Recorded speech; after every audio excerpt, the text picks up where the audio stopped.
जर तुम्हाला वजन कमी करायचं असेल तर काय कराल? डाएट, जिम दोन्ही महत्त्वाचे आहेत. पण आरोग्य सुधारण्यासाठी व्यापक विचार हवा. आज मी तुम्हाला सांगणार आहे एल्का 7 PILLAR मॉडेल. 7 सोप्या आणि वैज्ञानिक गोष्टी. पहिला आधारस्तंभ योग्य आहार. कमी खापेक्षा काय खातो आणि किती वेळा खातो हे महत्त्वाचं आहे.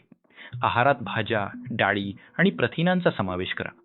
दुसरा आधारस्तंभ हालचाल, मूव्हमेंट. फक्त जिम म्हणजे व्यायाम नाही. चालणं, जिना वापरणं आणि घरकाम यातून शरीर दिवसभर सक्रिय ठेवा. तिसरा आधारस्तंभ झोप. खराब झोपेमुळे मेटाबॉलिझमवर परिणाम होतो. रात्रीचा मोबाईल स्क्रीन वेळ कमी करा आणि नियमित झोप घ्या. चौथा आधारस्तंभ ताणाचं व्यवस्थापन. ताण आला की खाण्याऐवजी चालायला जाणं, श्वसनाचे व्यायाम किंवा ध्यानाचा आधार घ्या. पाचवा आधारस्तंभ मन आणि सवयी. स्वतःला विचारा, मला खरंच भूक लागली आहे का? आपल्या ईटिंग ट्रिगर्स ओळखायला शिका. सहावा आधारस्तंभ वैद्यकीय तपासणी.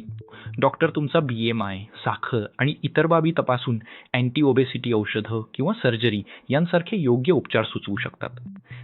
सातवा आधारस्तंभ सातत्य, कन्सिस्टन्सी. प्रवास सरळ नसतो. एक आठवडा खराब गेला तरी पुन्हा सुरुवात करा. आपल्याला कन्सिस्टंट व्हायचं आहे. लक्षात ठेवा, आहार, हालचाल, झोप, ताण, सवयी, वैद्यकीय तपासणी आणि सातत्य ही सातही चाकं एकत्र फिरली तर प्रवास मजबूत होतो. लठ्ठपणावर उपचार म्हणजे फक्त वजन कमी करणं नाही, तर तुमचं फिटनेस आणि मानसिक स्वास्थ्य सुधारणं आहे. फक्त वजन कमी करू नका, आरोग्य वाढवा. मी डॉक्टर सुधीर, अलका हॉस्पिटल, लोणंद. ही माहिती जनजागृतीसाठी आहे. वैयक्तिक सल्ल्यासाठी डॉक्टरांशी बोला.